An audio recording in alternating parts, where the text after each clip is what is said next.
的。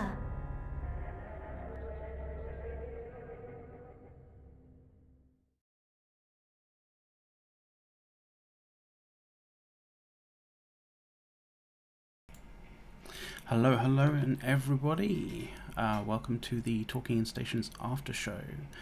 I am McLeod. I am going to be sort of hosting this and semi-moderating. We have for you this afternoon, this morning, this evening, whichever it is for you guys, a whole bunch of awesome guests to talk about the related topics that we're talking about in the Talking in Stations with Maderal that was on just a moment ago. We have C4W3, we have Caleb, we have Jeronica, we have the one and only Lenny Kravitz, and we also have Skeptic as well here, guys. Say hi. Hello. Hey. Howdy. Yeah. Yay. So, yeah, so, the obvious topic of the New Eden Trading Company, which obviously is your kind of baby, Lenny and C4. I actually kind of wanted to ask you a couple of questions, like specifically about the particular naming convention that you went with it. I didn't want to. I felt like I couldn't really ask it sort of in the Talking Station show, but it kind of it felt more convenient. It felt more applicable to asking you two about it. But did you guys think about, or sort of, was it planned to sort of sound something similar to the East India Trading Company? Yeah. Yeah, it actually worked. Oh, Yeah. I thought as much. Because there's a lot of interesting situational kind of things that occurred eventually, and along the historical kind of path, or the historical sort of timeline of the East India Trading Company, which, yeah, I imagine, even though that's a real life sort of historical example, and we're talking about an in-game kind of thing here, but there seems to always be parallels between what happens in in Eve as a sort of a social kind of sort of a social simulator as such. We tend to well live reenact real life, right? Exactly. It's almost like a live reenactment, sort of, but with subtle differences. So I imagine this costume. So with this, with the naming convention, we wanted something that was very simplistic to express what we were trying to do, but we have the connotations of the East India Trading Company because the reference was cheeky, I guess. We're not really, but also relevant, right? It's very much what you're trying to do, right? Yeah, in terms of global scope, yeah. Not necessarily in terms of how they, were in real life. And of course, as I was saying in the other show, I'm very much a fan of the attempt and about populating space with neutral entities and publicly owned or operated things. But I just don't get that feeling from this, or at least it might have been in the planning and the execution, that you didn't seem to focus on the wider public and just contacted people that were in the know and had the resources already. We did. Here's the thing, and this is a misconception. We did approach pretty much every entity, and that includes Goonswarm. And Mitani said that, no, fuck your network, pretty much, and that's really what happened. But C4, that's not what I meant when I said public. What you're saying is basically creating a Tortuga, an organization and a group of pirates, right, that co-owns this network, right? But that doesn't make it a publicly owned and public interest project. So we don't own it, since Kribba does, since he has the full full insight into the network. He's the alliance creator and he's the corp creator. We cannot modify and we cannot add characters or corporations into the NetC network. Yeah. So here's kind of like the bottom line with the network. The network, think of the network as its own entity. It controls everything. And the person that controls the network is Kriba. He owns the entire thing. So the managers, they don't own the Keepstar. They aren't even shareholders. Their job, and they will get paid off of the profits of that Keepstar, is to make sure that the traders and the customers are happy.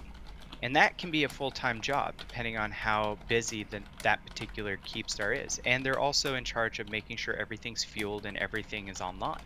So while they're doing that, they're not doing ISK-making ventures. They're not going out and, you know, mining or ratting or whatever they would normally do. So we have to compensate them for that time.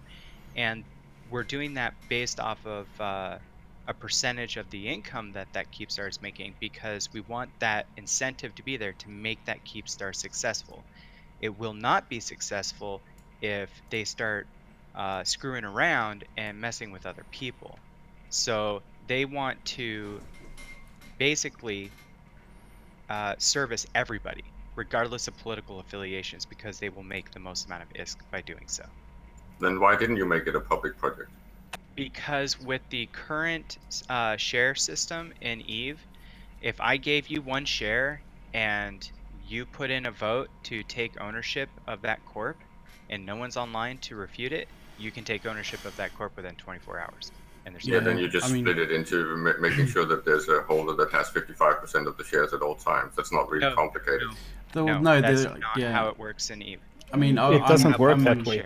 I'm definitely swinging, like, I'm definitely siding on Lenny's sort of side here, because, like, the share, like, the kind of the, what is it, the shares kind of system in EVE is just, like, horrendous. Like, every single time I've talked to anybody who actually has to deal with like corporations as a whole, like a working dynamic kind of corporation, it's just like, don't touch, you know, don't move shares about in any way, shape or form. Just don't touch them, don't distribute them, don't do anything with them. Just, you know, make sure it stays in its little jar on the mantelpiece, let's put it that way. Yeah. So this is kind of, we're going to go a little off topic here for a second. It's cool, man, it's cool. But that doesn't change the fact that you don't need the mechanical shares in-game. You can still make an IPO that's share-based, which does not actually involve any in-game shares. But that is basically having people put even more trust into the network, versus getting anything out from it. So I1ISK, for example, they had shares, and you could be a shareholder, but you can never actually hold the shares. They did that exact same thing. You know, I had, 7 shares or something like that. Now, it was basically on the books. I never was given that. But I put my trust in getting whatever 7% of what I1ISK was making for the month. But other people that don't know me, or don't know Kriba, or they don't trust the network, won't do that, and they'll just say it's a scam. The big reason why is because if you have one share and the other person's not on, you can initiate a vote, and it's based on how many shares you have, so they get that one vote, and if there's no one that can contest it, you can't lose. Okay, yeah, I'm back from saving my ship in space now. I did not die, which is good. Oh, nice. Yes. Yeah. The thing with Kriba owning all of the Keepstars, he actually only owns one, yeah? The C4W3 owns the mailer one. And that's not in Kriba's Out Corp. And Celine owns the Bascarin one. So it's at present, it's actually only the mailer, not the mailer, the Aunanen one that is in Kriba's Out Corp. So it's I don't know with regard to the Fortizars. Oh yeah, the Fortizars are in Kriba's Out Corp, but the Keepstars, definitely 2 out of 3 are not in Kriba's hands at the moment. Currently. Yeah. Is there plans to? I know Celine is not transferring over the Bascarin one, but is there plans for the mailer one to transfer into Cribber's hands? Yeah, the Mylar one is going to go into NetC as soon as everything is placed regarding the Fortisars. Okay. And also the other thing that worries me is Cribber isn't about so much these days. He's really not around much in game. So I'm concerned about how much he's involved in the day-to-day management of the the administration, the taking care of the network and the distribution. So who's running handing out the payments to the people who are running it? Or I am. That's Cribbit. Well, so no, the payments from what the network is making, Cribba will be handing those out. Right now, we do not have enough to really hand out because we're still covering actual costs, like for fuel and stuff like that for the network. But once we go over those costs, he will be handing out basically the percentages to the managers. The rest is going into various wallets that he and only he controls for like defense and stuff like that. And what's most likely going to be the case is that if we have an urgent situation and we need to hire mercenaries, we'll fork over the cash. He'll pay us back afterwards. And again, so at present, it's only the Aunanen one that is controlled by Cribber. So presumably at the moment, the Myla Keepstar and the Bascarin one, they're getting the ISK directly from the taxes. So they're in effect getting paid, or how is the finances working on their side of the network? Here's the thing, and I'm going to explain it to you. A Keepstar works in the manner that it only makes money out of the sales taxes that are in the Keepstar, and it's at 1%. So it's pretty much nothing to very little. Anything that being handled in the Keepstar in regards of contracts and so on and so forth isn't. So me and Lanny's plan were that when the Fortisars were deployed, everything should go into the NetC network. Controlling and managing the network is pretty much a full-time job. So thanks God for me having an operation or a surgery, because controlling that and actually making it work is like very much hard work. But then again, there isn't this. People tend to have that expectation that you erect a Keepstar and then gold will fall from the sky into the Keepstar. That's actually not true, and the investment is so massive that I don't think the majority of people actually understand how big the investments are. Yeah, it's definitely a huge investment. But on the day-to-day, so are you in charge of the day-to-day admin of the network, or is that left up to each manager?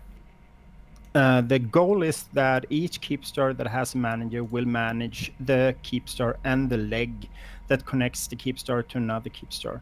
So, for example, as Jeronica said earlier, he's managing the Onanan one, and he managed also the Fortisars connecting towards the Bascarin one. And I control the day-to-day planning and deployment with Lenny and the other managers. Basically like oversight. Yeah. And I know when I interviewed you before, Lenny, you were going to put up the public list of managers. I'm guessing because the network's not complete yet, there isn't the full list, but will that be put out at some point? Yes, it will. So I'm still talking. We don't have all the positions filled because we don't have all the Keepstars down. So I'm still talking to people. I would like to have someone from Pravi. We do have someone from Tri that is willing to be a manager. Suwaz from CO2, but he's not in CO2 anymore.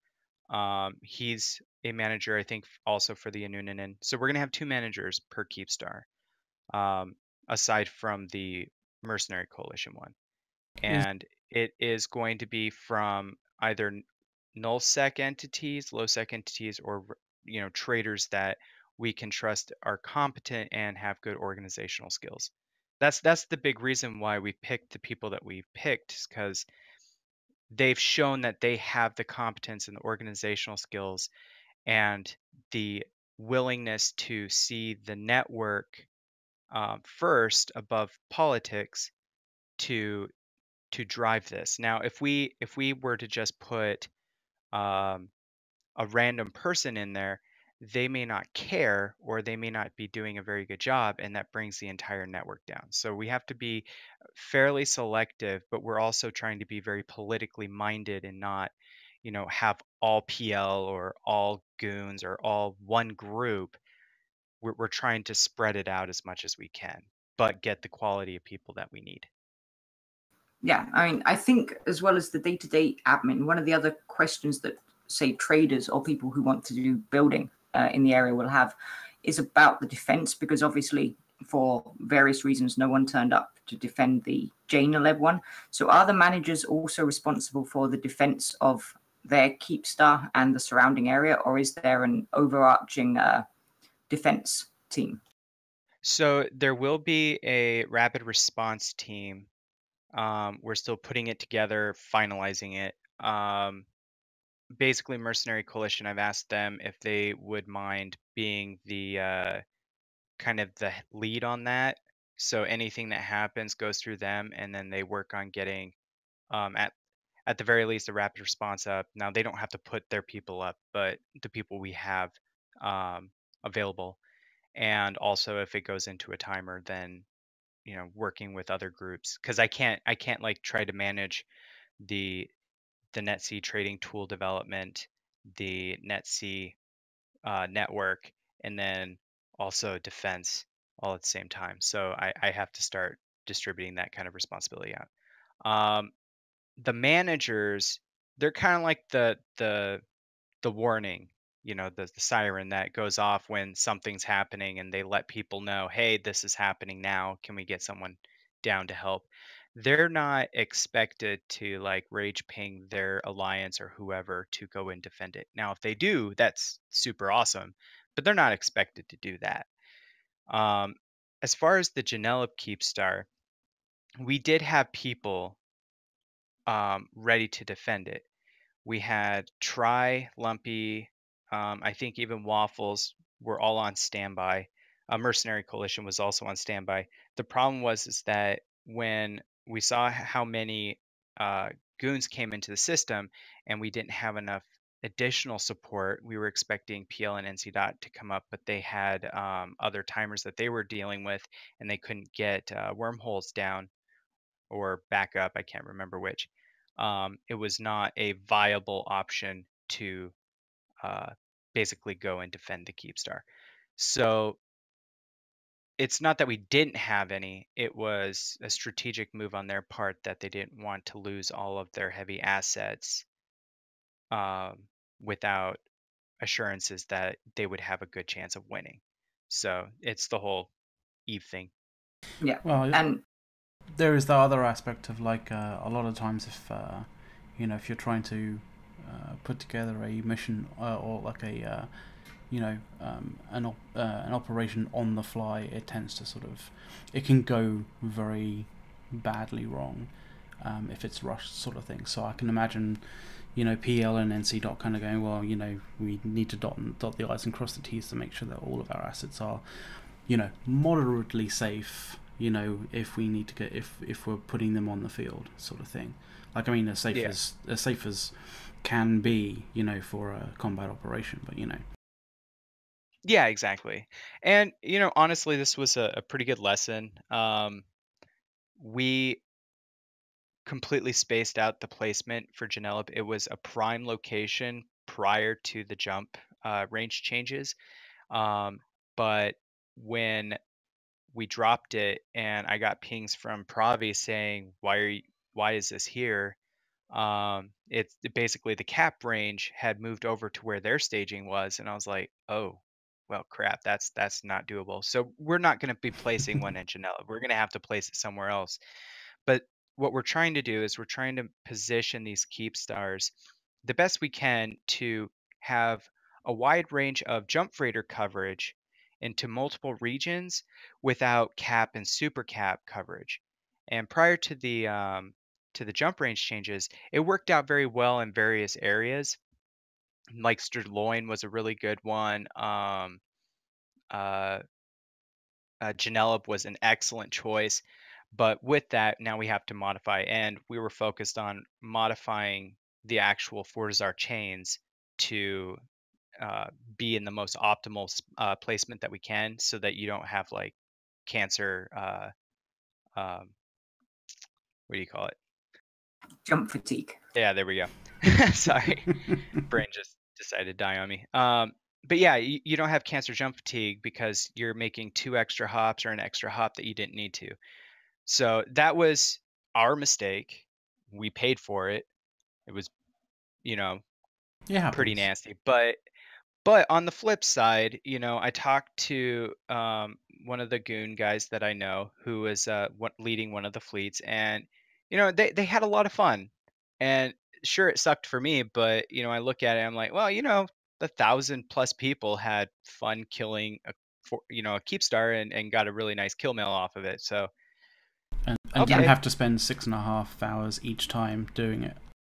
Yeah, exactly. Yeah. So I mean, like, it's not all bad.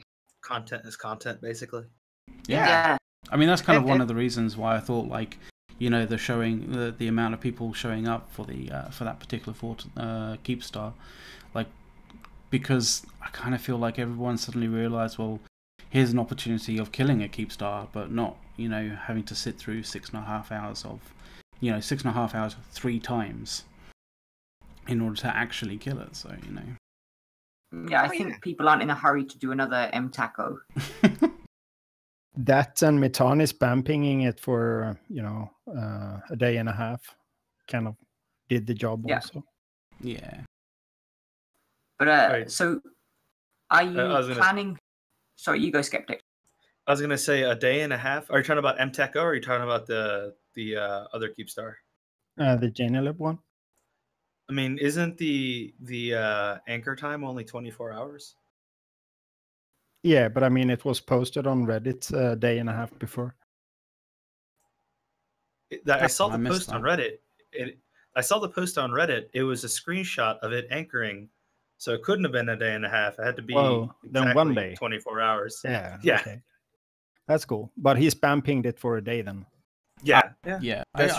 I just kind of feel like he was bumping it because it was senior. It was brought to his attention fairly early, and it was seen as a way of killing a Keepstar without going through the pain of what was being seen in MTECO. Yeah, exactly. Yeah, I mean, that's legit. Oh, and River, since you're here, I wanna bring you on board in NetC. Okay. So you can be our PR person and put all of the stuff public. You heard it here first, ladies and gentlemen. Well, I mean, like, seriously, like, people want more transparency. River is amazing at doing that, and she's fair. I have Asking no problems. the right questions. Yeah, exactly. And if she has a concern, she can bring it up to me, and if it's something I didn't think about, we can address it. So the whole idea with this project, right, is to make Eve more fun for people. Make Eve great again? Well, yeah, kind of. Oh my To God. coin Are we phrase. still on Trumps? I had to say it. Yeah, that's awesome. I'm stealing it from Open Comms, by the way. They came up with that first. But It's a Dirkism. the thing is that we all know that if you don't have certain conditions met, Eve can be one of the most boring games in the universe. So I'm trying to alleviate that. I'm trying to make it more interesting. Because of the nature of the network, it's going to generate content, whether it's people using the network for content generating or actually attacking the network to generate content. Like Project Mayhem, they had no intentions of actually killing the network, but they knew that if they hit a certain part of the network, certain groups would be requested to defend it, and they got their fights from that. So I'm okay with all of this. This is kind of part of the master plan, is for people to have fun with this new thing and use it. You don't have to trade on it. I mean, I want people to trade on it because it helps out the nullsec entities, but I really want people to use it for whatever they want to use it for. Well, and then the Janeleb Keepstar, its vicinity or proximity to the south. I mean, you have to see that when you have, you know, goons and other alliances and friends and whatnot that live down there, you see this neutral Keepstar going up. It's a tactical or strategic threat, and so well, is it then? I think any of any Keepstar going up in the south is going to be met with harsh criticism, despite you know, all the good intentions.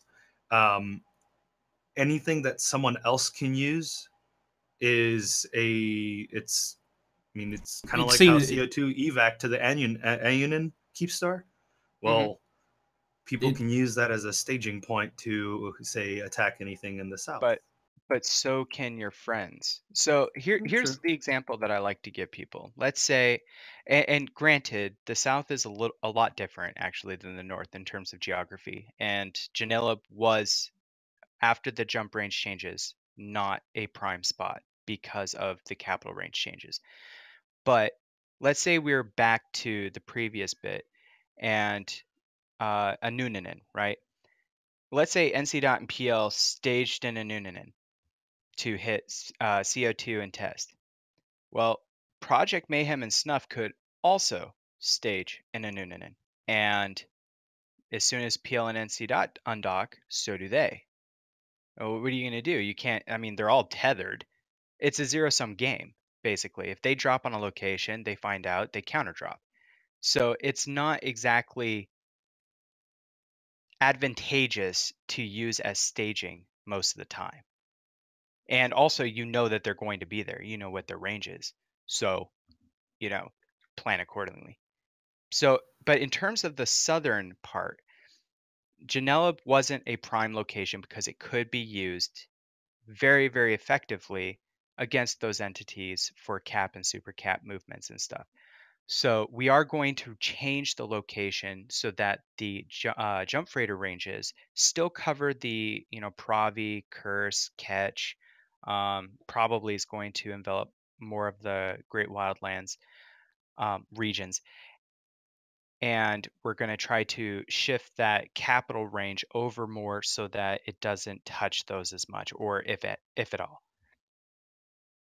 I think as well, one of the problems with the Janeleb one was that, yeah, it was going to get transferred to the network later was less relevant because it was Rocket X putting it down. So it was perceived, even if incorrectly, as a PL Keepstar going down. So I think that got a lot of people, because, yeah, Test were there and the drone region guys were there, and there were just people from everywhere who would normally just shoot each other, who just turned up. And I think the Rocket X putting it down probably got people more engaged in going up to shoot it, because it was like, yeah, it's a PL Keepstar.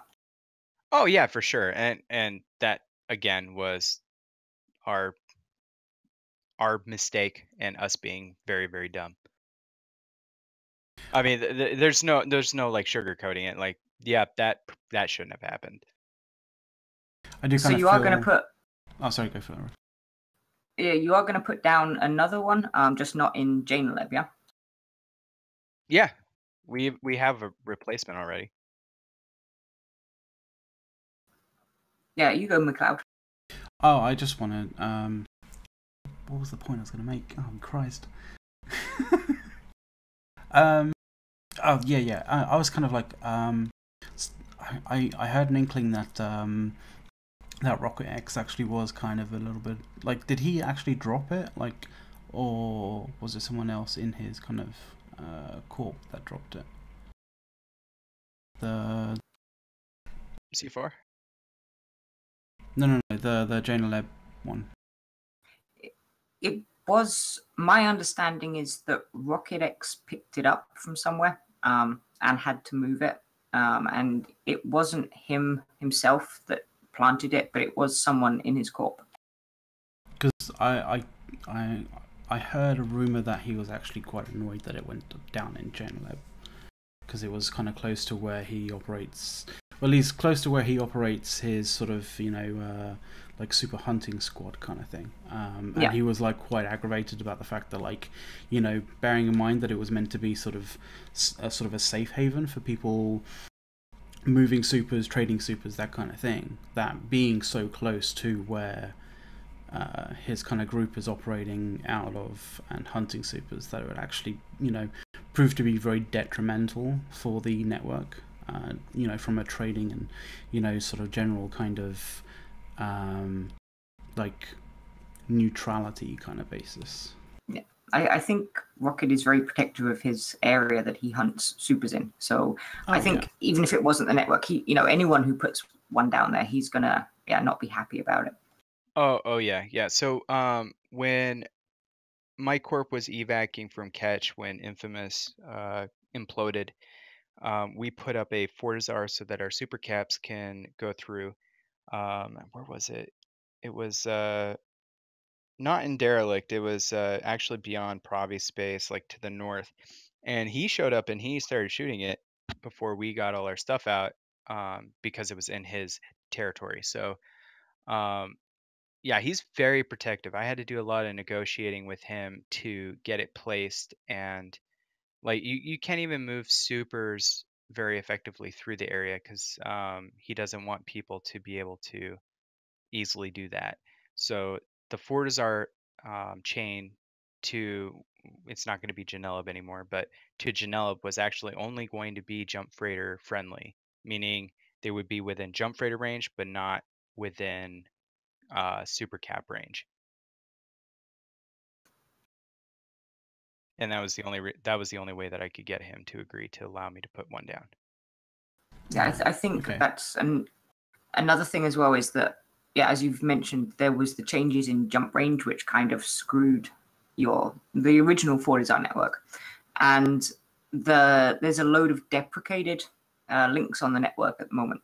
And goons were out, was it last night or the night before, shooting at the one in Gar, and that's part of the deprecated network, isn't it? It's not part of the active network anymore.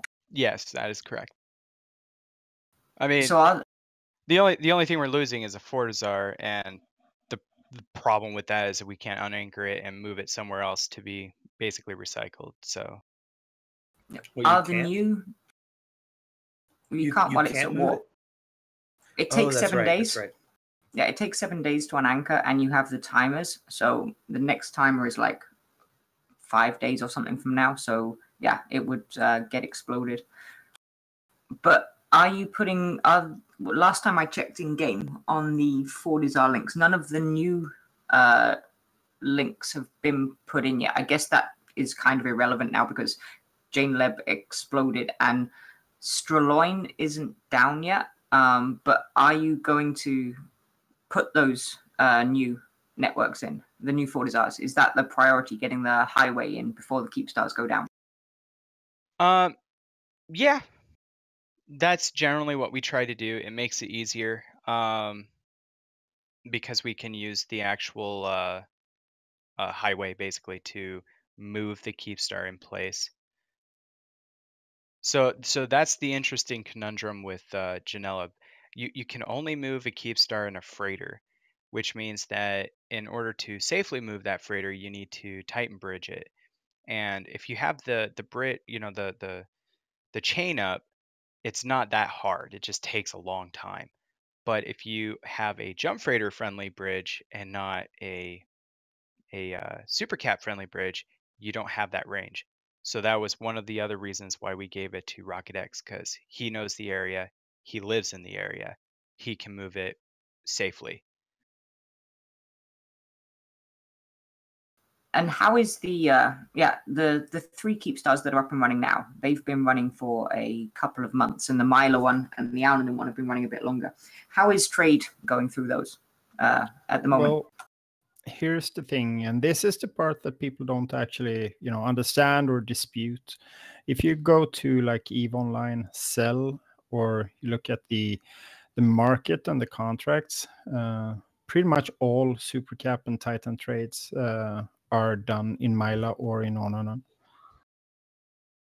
A lot are still going on in Best Guarantee, though. Yeah, Best Guarantee. And on a general, like outside of the supers and everything, is normal trade happening through the network, like modules and smaller ships? Oh yeah, for sure.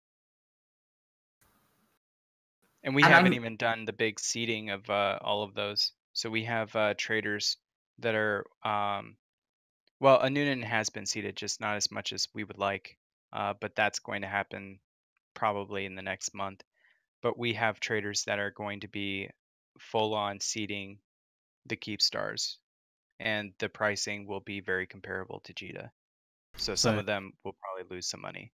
So the 1% that's there at the moment, trade tax, is that like is that going to be that's permanent? So that's not moving or shifting in any way, shape, or form. If in the unlikely event that the network starts making too much money, then we will probably be lowering that. So it can never go higher than 1%, and it can go lower. Okay. Yeah. Oh, that's pretty cool. I'm just going to bring up a question or a comment from Twitch from Okolo, who says that it seems like there's not organization, and it seems like there's not an org chart, so that people don't people within the network aren't really sure who is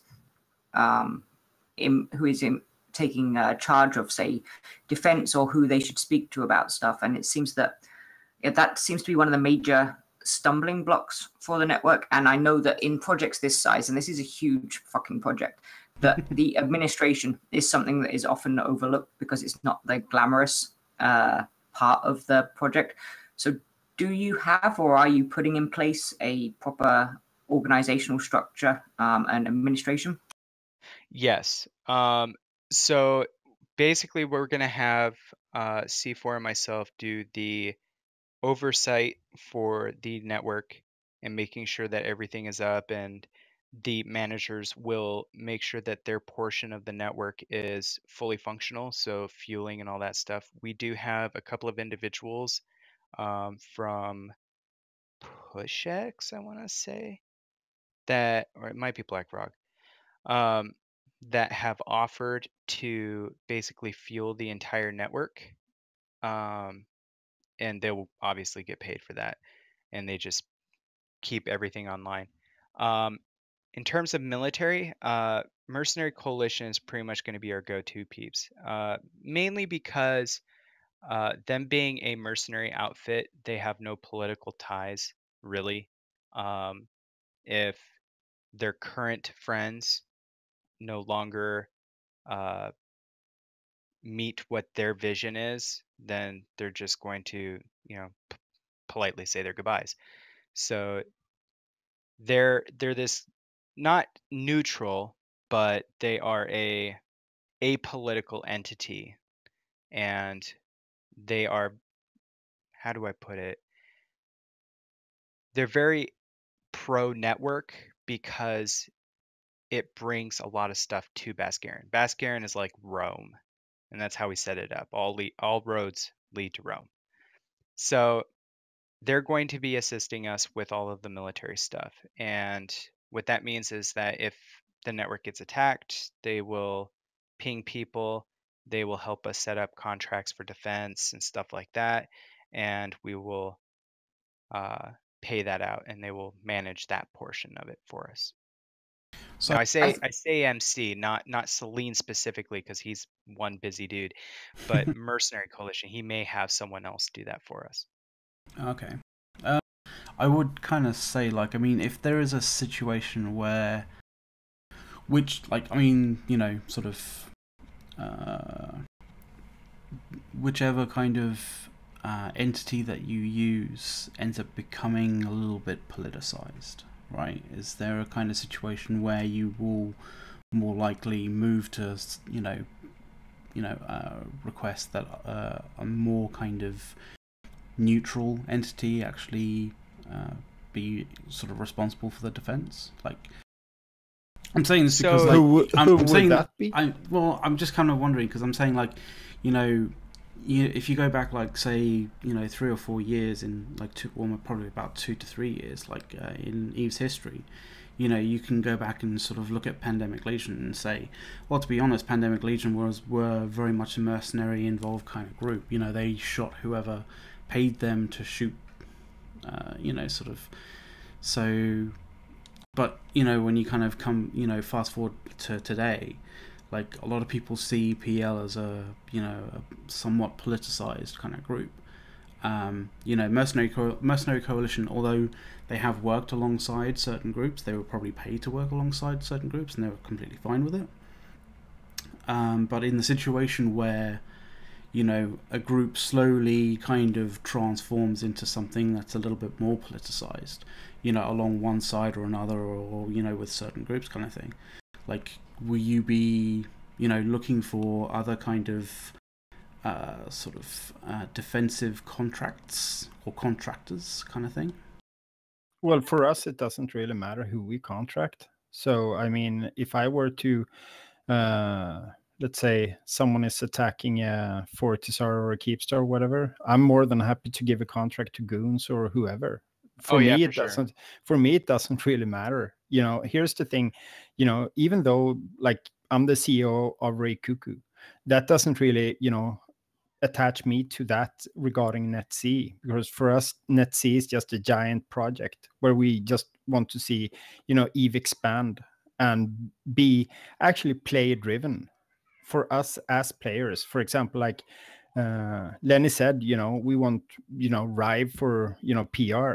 That's utilizing her gift as, really good at PR, or using Ironica because he's like really good at marketing. Doesn't affiliate him or her, part in the game or their affiliation to any alliance, etc. So, if I were to like ditch out a contract, let's say for, 30, 40, 50 billion, I mean, I could as easily pay Goons. To me, it doesn't matter at all. I mean, with the number that Goons put up, I would pay Goons to defend the network. Like, I'm not joking about that. That's the kind of thing I think that a lot of people kind of like, because there's always going to be certain groups that are that will look at the network that you're building with a bit of skepticism. I kind of quite funny, sort of like looking down at Skeptic, kind of going, well, there's some skepticism right there at Skeptic, but What? Someone said my name? But there'll be people who will look at the network with some level of skepticism, but like, sort of saying that, sort of meeting people halfway in that kind of aspect is probably going to help quite a lot.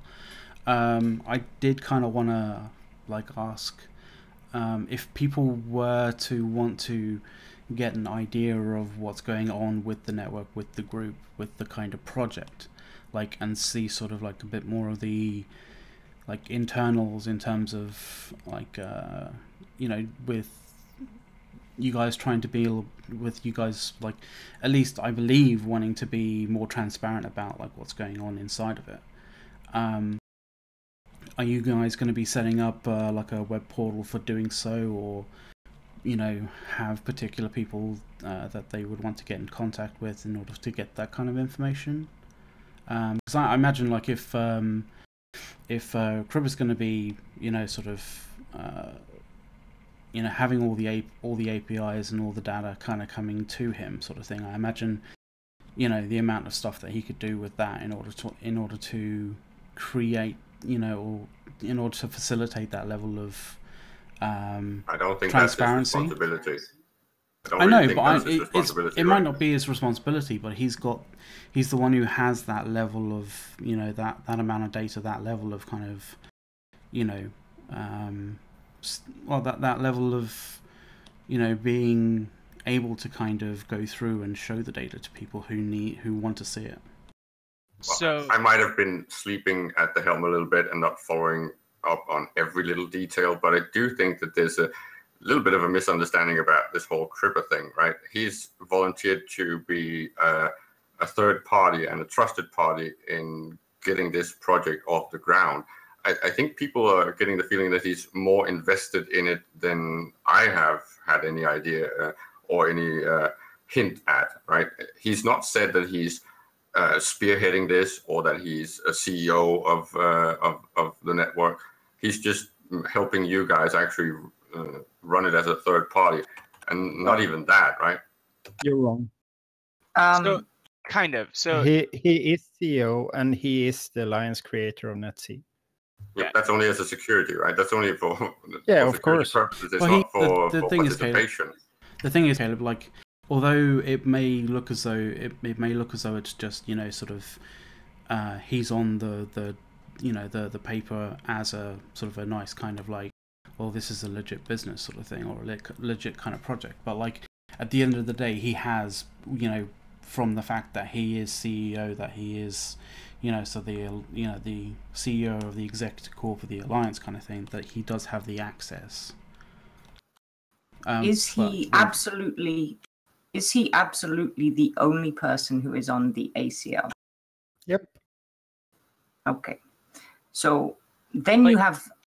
So to give you an idea of some of the hurdles that we're running into, like if we're running out of fuel in one of the Fortizars and that we're not checking regularly, it will go offline.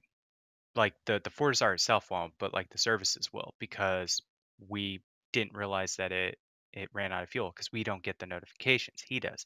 So what we are doing is we're going to basically have a script crafted for pinging, and whenever he gets a notification that says that something's running low, it will ping out to the appropriate people, and then they can go and handle it.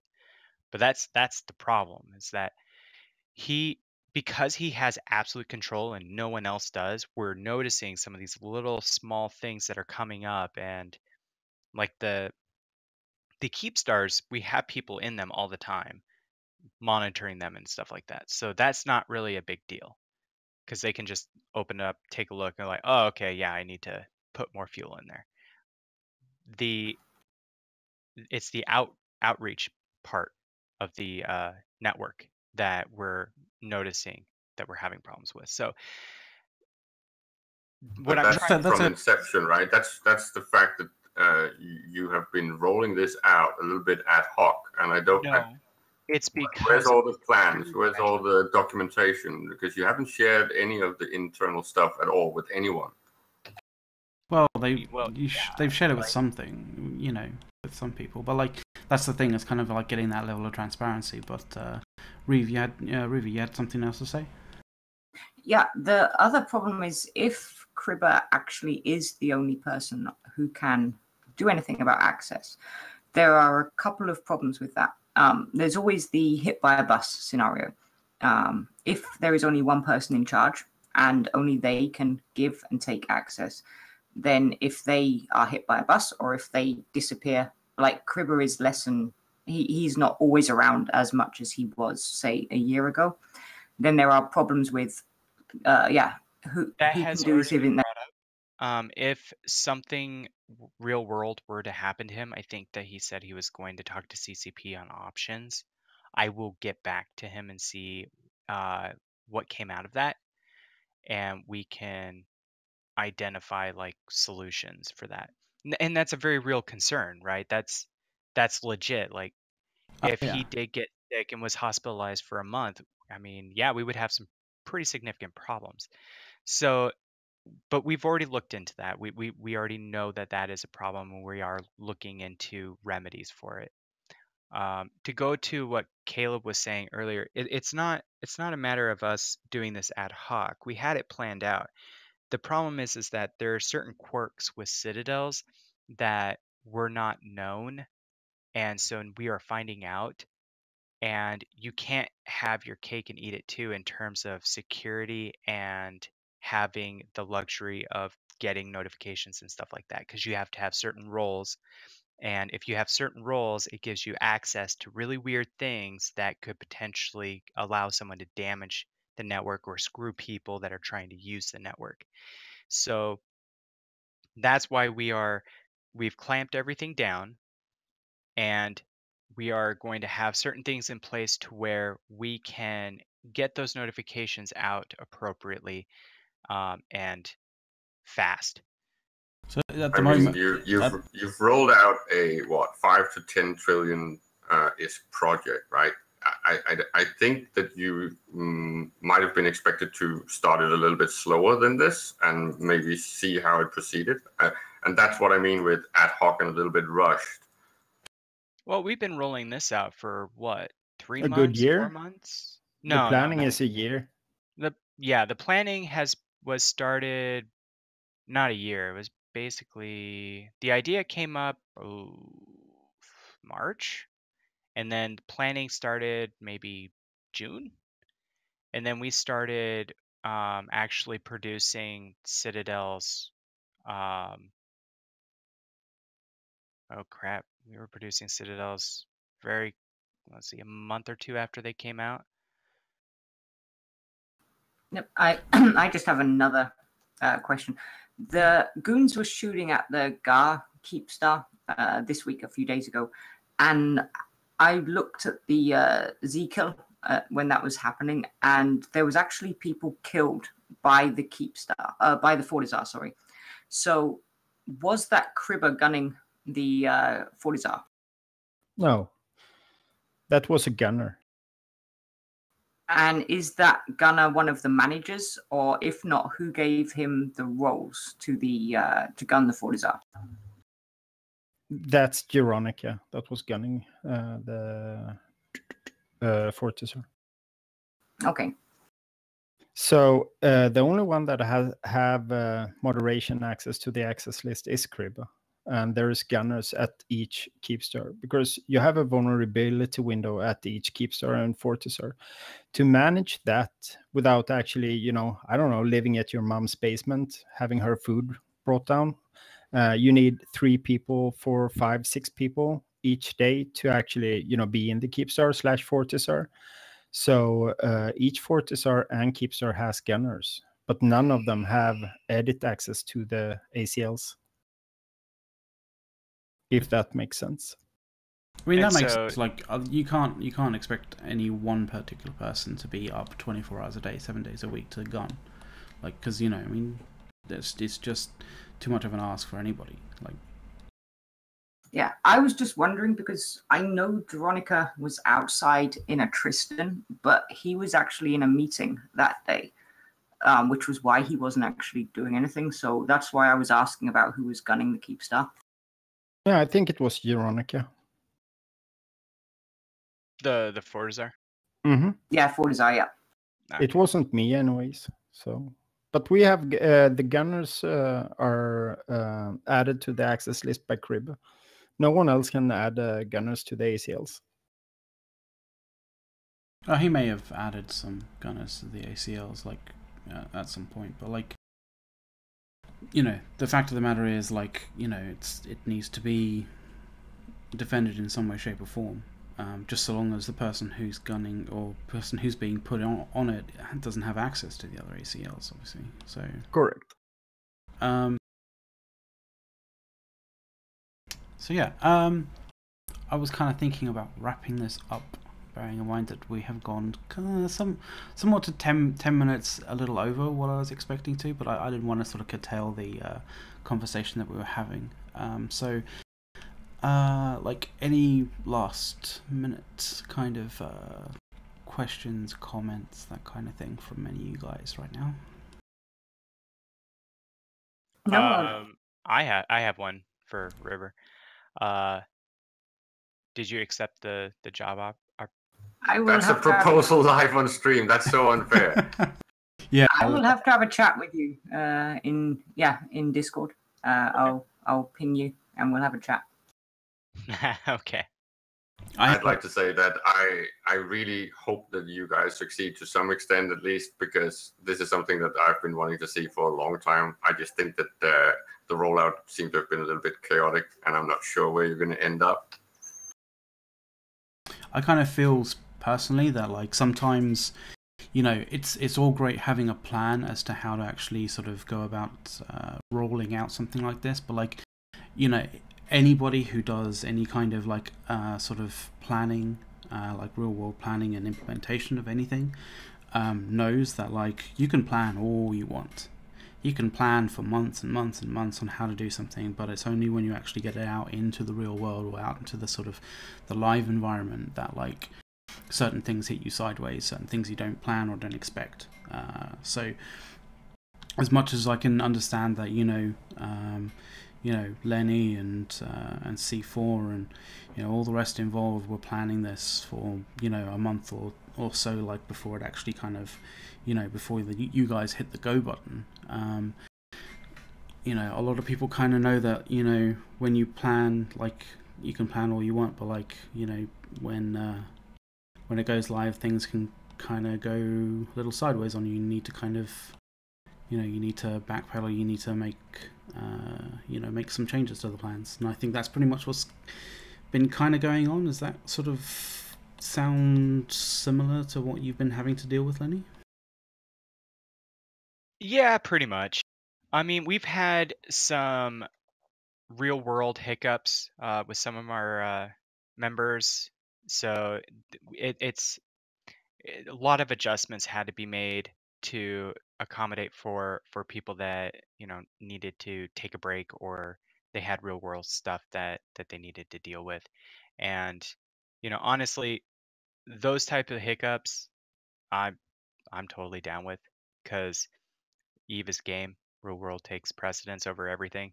So we're doing the best that we can with everything that's coming up, whether it's in game or out of game, is what I'm trying to say. And it may seem chaotic, but when you get hit with something that's unexpected, you're like, okay, well, we need to make adjustments. And sometimes those adjustments have to rock in a hard place.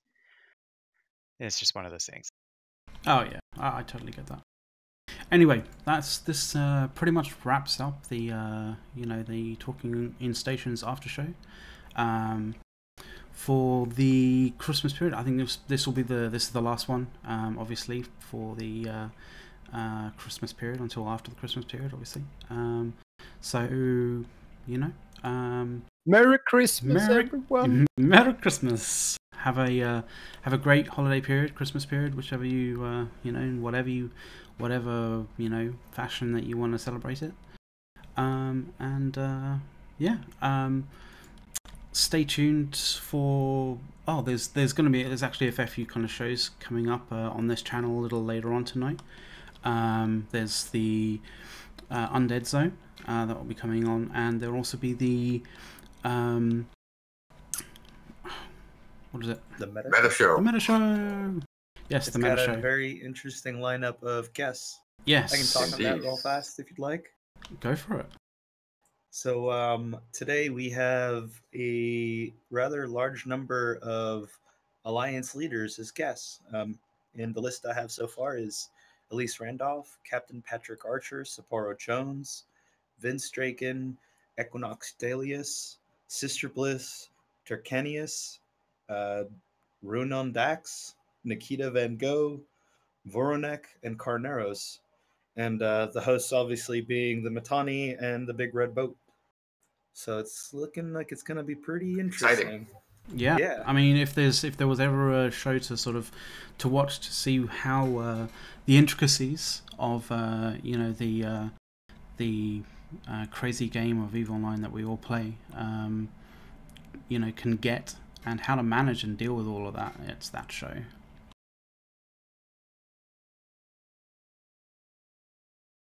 But I wanted to say thank you very much, everybody, for watching. This has been the Talking in Stations after show, and we'll see you after the Christmas period.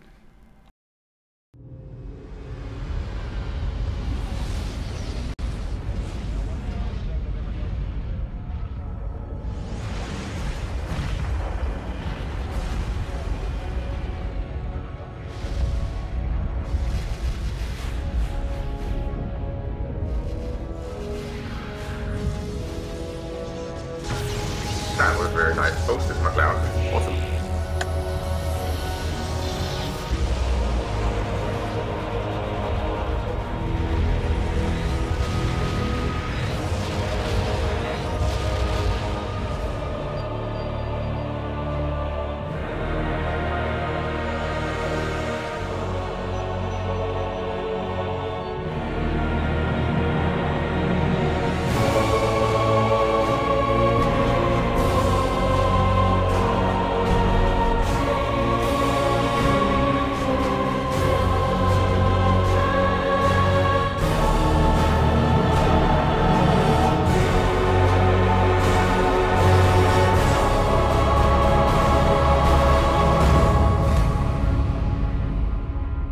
kina semnol ka ke mo fa seda.